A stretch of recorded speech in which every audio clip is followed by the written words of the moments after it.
Under the Americans with Disabilities Act, when you request an accommodation to address a disability and the symptoms of that disability that either prevents or makes it difficult for you to perform the essential functions of your job, you and your employer engage in an interactive process. But ultimately, the employer is not required to accept your exact request.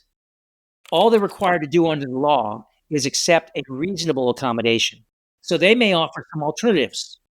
For example, if you have a disability that causes great distraction and you request as an accommodation to work 100% remotely, the employer may inquire about your disability and what the difficulties are in the essential functions of your job.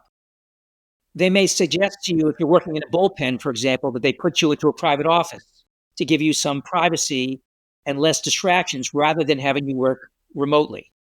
So they're not required to accept your exact request, but they're required to engage in good faith to determine whether or not the request you're making is too costly, whether or not it disrupts the business operations, whether it fundamentally alters your job, and lastly, whether or not there are alternative solutions, if possible, to fix and allow you to do your job.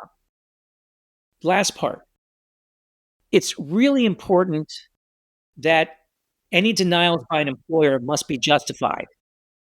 And don't feel bashful about challenging them if you don't think it's correct.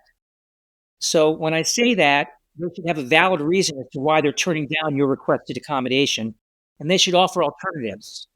They can't just simply say, I'm not going to give it to you. You also have the right to appeal internally to a higher up individual or to human resources, if that's the case may be.